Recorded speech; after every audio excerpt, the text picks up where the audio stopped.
Paz, queridos, Deus abençoe, pastor Benhor por aqui, continuando o Evangelho de Jesus, conforme escreveu Mateus, agora capítulo 7. Vamos aqui para a nossa lousa eletrônica, lembrando que eu já fiz o pré-comentário para que a gente ganhe tempo na gravação das aulas, e esse mesmo conteúdo que eu estou disponibilizando aqui na minha lousa eletrônica, ele fica em PDF, tá? Em PDF disponível para você baixar aí no seu computador, tá bom? Vamos lá, Mateus capítulo de número 7. Não julgueis para que não sejais julgados, porque com o juízo com que julgardes sereis julgados, e com a medida com que tiverdes medido vos tornarão a medir. Vamos ministrar a palavra de Deus baseado capítulo por capítulo, versículo por versículo. Esse estilo de sermão encanta, porque ensina muito mais. A igreja tem dificuldade em esquecer, e quem usa dele para ministrar aprende sempre muito mais. Então, o que os versículos 1 e 2 estão dizendo aqui para nós? Como cristãos, nós precisamos saber que a mesma medida que nós usamos de julgamento para com os outros será usada contra nós, porque Deus é um Deus justo. Por quê, pastor? Porque provar o coração de alguém é prerrogativa divina, isso é importante. Uma vez que não podemos substituir Deus em seu trono, também não nos dá o direito de julgar ninguém. Só por isso. Então, vale a pena considerar, não temos direito de julgar ninguém, porque você não conhece o coração da pessoa. Só Deus conhece. É prerrogativa divina. No primeiro momento, a pessoa pode estar parecendo a pior possível, mas só Deus conhece toda a história do coração daquela pessoa. Logo, todo aquele que usurpar o lugar do juiz será chamado ao tribunal primeiro. Então você pagará primeiro o preço. Tal pessoa será julgada diretamente por Deus e receberá a maior condenação da sua parte. Então isso é registro bíblico, ok? Versículo 3, porque eu já juntei o comentário de 1 e 2 aqui de Mateus 7, ok? Versículo 3. E por que reparas tu no argueiro que está no olho do teu irmão e não vês a trave que está no teu olho? Então tá aqui o comentário, ó. Antes de examinarmos as pessoas, precisamos olhar primeiramente para nós mesmos. A igreja precisa ser instruída a isso. O espírito da religiosidade fez com que as pessoas se tornassem ou achassem que têm o direito de ser juiz sobre as pessoas. Isso é errado. Assim como não devemos julgar as pessoas, não devemos proceder naquilo pelo qual julgamos as pessoas. Porque muita gente aponta, acusa e julga no que também pratica e comete, porém se acha mais esperto no seu segredo, né? É comum que os mais pecaminosos se sintam à vontade para julgar, condenar outras pessoas, nas práticas, porque são práticas comuns dos hipócritas e dos fariseus, escravos do próprio orgulho, da própria justificação. Então, quer dizer, é muito comum que aqueles potencialmente mais pecaminosos se sintam à vontade nessa prática de apontar e julgar, porque se escondem melhor ou são mais espertos na sua maneira de ocultar o seu erro. Mas todos estamos nus diante de Deus. Versículos 4 e 5 de Mateus 7. Ou como dirás a teu irmão, deixa-me tirar o argueiro do teu olho e eis uma trave no teu olho? Hipócrita, tira primeiro a trave do teu olho e então verás claramente para tirar o argueiro do olho do seu irmão. O julgamento humano, pessoal, baseia-se nas próprias obras e no julgamento de si mesmo. Então a pessoa olha para si, um espelhamento de juízo próprio, não tem coragem de julgar a si mesmo, mas se acha no direito de julgar os outros. Então o ato de uma pessoa ser tão rigorosa em relação à falta de outra demonstra o grau e a marca da sua hipocrisia. Definitivamente julgar não é com a gente, não tem nada a ver com o ser humano julgar. Deus é quem vê e quem estabelece profissionais em a posição de autoridade para julgar. Mas potencialmente, só Deus conhece o coração. Em uma metáfora do Antigo Testamento, os apagadores do santuário deveriam ser feitos de ouro puro. Para repreender os outros, você precisa ser 100% puro. E é uma alusão com os elementos na construção do tabernáculo de Êxodo, capítulo 25, capítulo 27, capítulo 30. Então, para que se possa apagar a transgressão de alguém, ó, tá vendo? O apagador 100% de ouro puro, então 100% de perfeição. É isso que o texto está dizendo. Versículo 6. Não deis aos cães as coisas santas, nem deiteis aos porcos as vossas pérolas. Não aconteça que as pisem com os pés e, voltando-se, vos despedacem. É muito interessante ministrar o capítulo 5, 6 e 7 de Mateus. Eu faço questão que você reproduza isso na igreja, no grupo que você está liderando. Então vamos lá. Temos duas linhas a considerar. A primeira fala do comportamento quanto aos falsos obreiros, que são comparados também a cães e porcos. Quando você lê a segunda epístola de Pedro, no capítulo 2, no versículo 22, não se trata necessariamente só de desviados, mas de obreiros que conheceram a verdade e abandonaram a verdade. Então a primeira linha também é válida para a ministração, para a compreensão desse texto aqui de Mateus 7 e 6, ok? Ou então, por outro lado, existe o texto, ou esse texto se refere também àqueles que foram achados resistentes ao evangelho, que lhes foi pregado, que se tornaram blasfemos e perseguidores do evangelho, dos pregadores, ali ficou predadores, mas é pregadores, tá? Eu ainda passei pela correção, mas é muito conteúdo, né? Dos pregadores e da igreja. Então esses cães e porcos aqui também são blasfemos, perseguidores do evangelho, de pregadores e da igreja. Aquilo ali é pregadores, tá, gente? Jogar pérola para um porco é ofendê-lo. Isso é muito forte aqui na interpretação do texto, porque o porco não tem ideia do que é uma pérola. Então, para o porco, é como se você tivesse tirado uma pedra nele. Segundo Jesus, pregar é muito bom. Melhor ainda é se as pessoas que ouvem têm fome de conhecer Deus por sua palavra. Então, essa é a advertência. Às vezes nós queremos pregar a qualquer custo e empurrar Jesus goela abaixo das pessoas. Quando você pega pérolas e joga para os porcos, que não sabem que aquilo são pérolas, eles interpretam aquilo como pedras. Então, Jesus também está dizendo aqui, ó, que é muito melhor você ministrar e ensinar as pessoas que têm fome por conhecer a Jesus do que pessoas que são blasfemos e negligentes, semelhantes a porcos que resistem à pérola do evangelho. Ok? Versículos 7 e 8. Pedi e dar-se-vos-á, buscai e encontrareis, batei e abrir-se-vos-á. Porque aquele que pede recebe, e o que busca encontra, e ao que bate, abrir-se-lhe-á. Então, a interpretação bíblica desse texto fica assim, ó. A porta da graça está revelada aqui. Esse 9 aqui, gente, na verdade é para ser isso aqui, ó, tá? Vou corrigir a partir daqui. E só para você não ficar confuso. Nós temos aqui a porta da graça manifestada, que é a referência de Lucas capítulo 11, versículo 8 a 13, dentro da harmonia dos evangelhos. Você corre lá e pesquisa para ampliar sua visão panorâmica do assunto, tá? Porque nós já estamos em níveis avançados de interpretação bíblica, então não é já um beabá ou um ABC para leigos, você já está comigo há algum tempo. E desde das primeiras aulas você já está crescendo na sua capacidade de interpretação bíblica, ok? Bora para frente. Aprendemos também nesta expressão que não vale a pena ter aquilo que não valeu a pena pedir, nem buscar, nem ter o interesse de achar.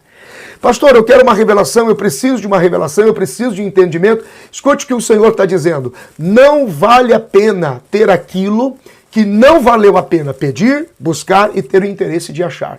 Por isso que algumas pessoas não merecem a revelação bíblica, porque não têm o valor de pedir, buscar e ter o interesse de achar. Se o próprio Deus procurou e encontrou aqueles a quem ele procurava, quem somos nós para não procurar? Em Mateus capítulo 13, versículo 44, diz que ele procura um tesouro e acha.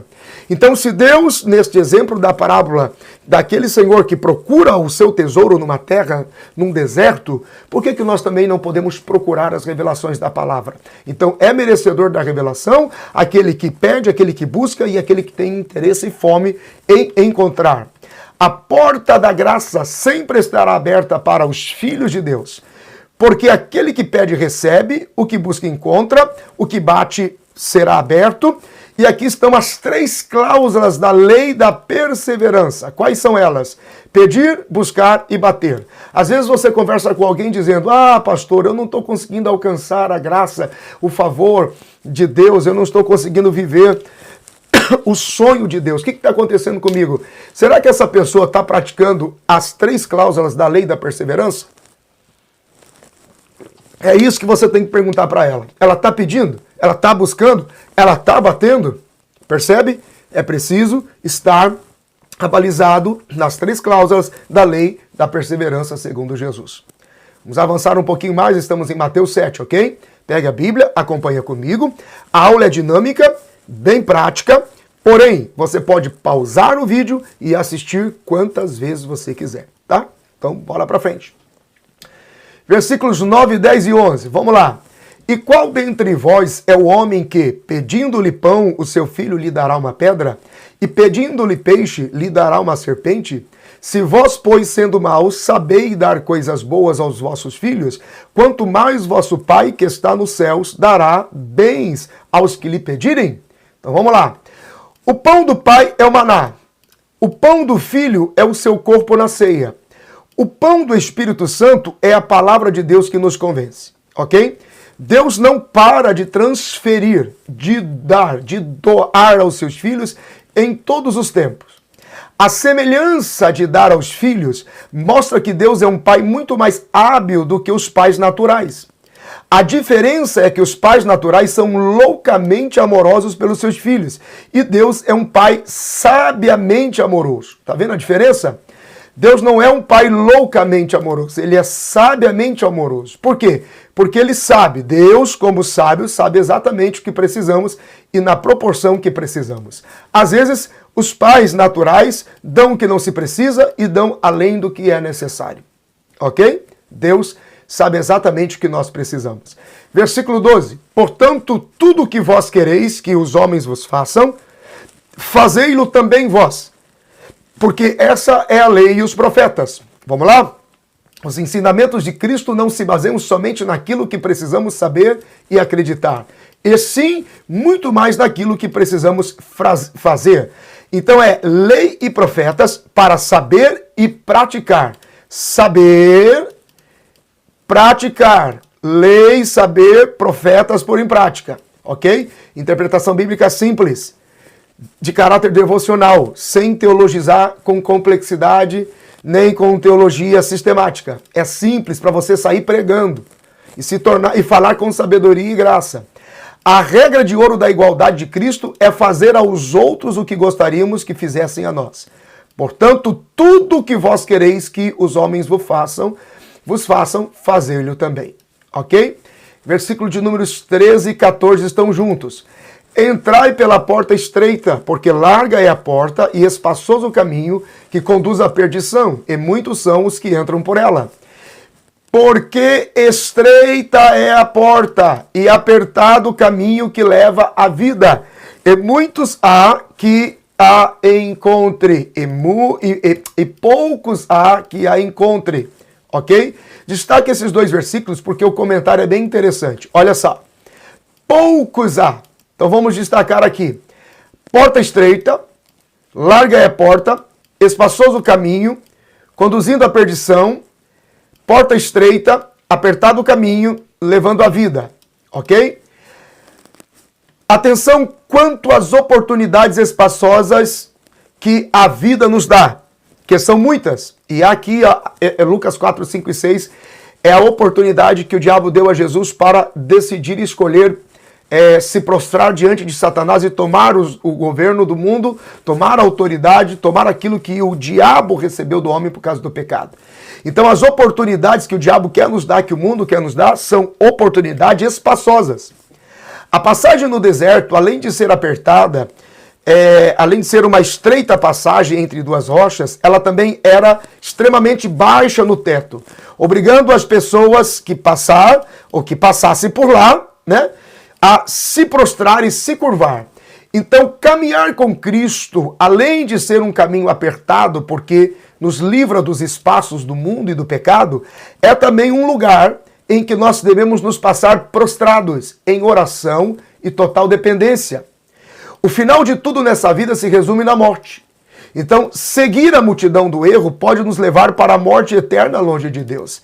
Seguindo pela porta estreita, se curvando e reconhecendo que precisamos da misericórdia de Deus, por exemplo, a morte se tornará o acesso rápido para a eternidade com Ele. Para seguirmos adiante em direção ao céu, precisamos passar pelo caminho estreito e o ego deve ser negado. As tentações diárias devem ser revestidas ou revertidas ou resistidas. Aqui é resistidas. Resistidas precisamos cumprir com as nossas responsabilidades juntos de Deus. Então veja só o processo de renúncia e vitória sobre toda essa ação que quer nos tirar do caminho estreito, que é o caminho de dependência. Para seguirmos adiante em direção ao céu, precisamos passar pelo caminho estreito, o ego deve ser negado, as tentações diárias devem ser resistidas, precisamos cumprir com as nossas responsabilidades juntos de Deus, e segundo Jesus, o céu é para a maior quantidade possível de pessoas. No entanto, parece que poucos encontrarão o caminho. Olha aqui, ó, poucos há que o encontrem. O céu é para todos, mas poucos há que o encontrem. Aí no versículo 15, diz assim: acautelai-vos, porém, dos falsos profetas, que vêm até vós vestidos como ovelhas, mas interiormente são lobos devoradores. Quer dizer, ao longo da nossa jornada, somos desafiados a identificar falsos profetas e lobos devoradores. Somos desafiados a identificar falsos profetas e lobos devoradores. Se nos versículos anteriores Cristo está sendo forte nas suas palavras em relação ao caminho estreito, as dificuldades que muitos têm de encontrar o caminho para o céu, fica fácil entender que falsos profetas e lobos devoradores no meio da igreja são aqueles que querem facilitar o acesso ao céu por um discurso que não envolve arrependimento e atenção ao caminho estreito.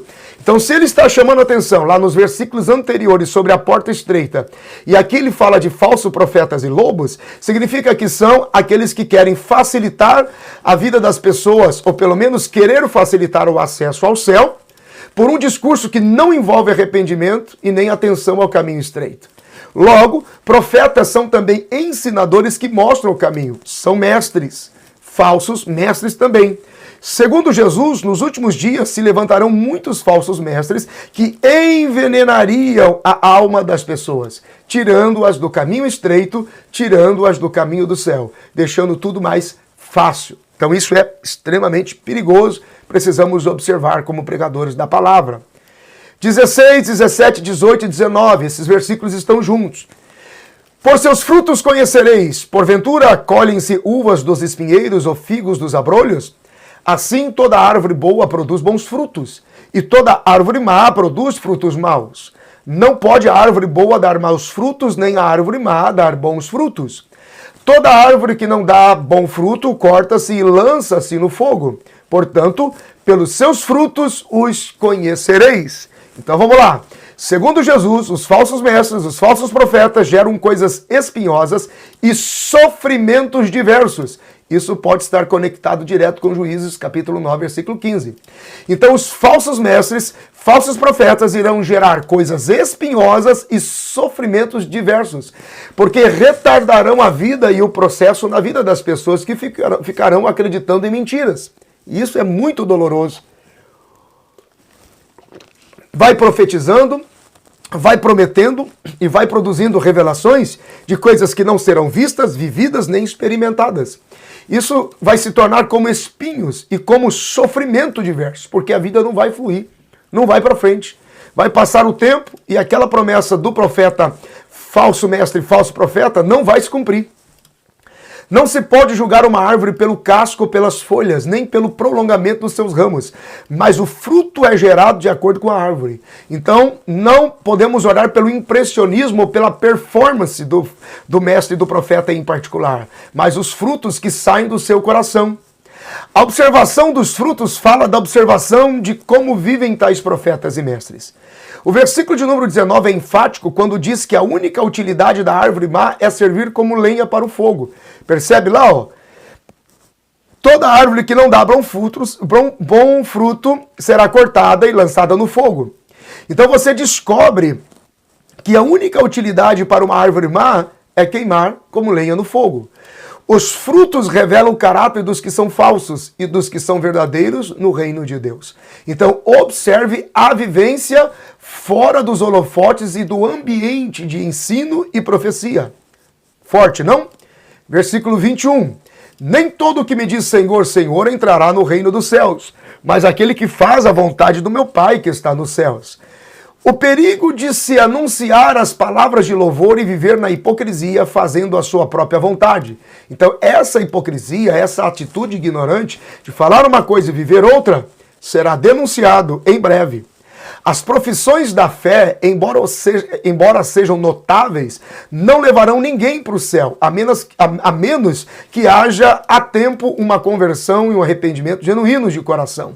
Então, muita gente se tornou isso aqui, profissões de fé, que são, sim, notáveis, mas não vai levar ninguém para o céu e nem aqueles que se espelham, se apegam como idólatras dessa gente.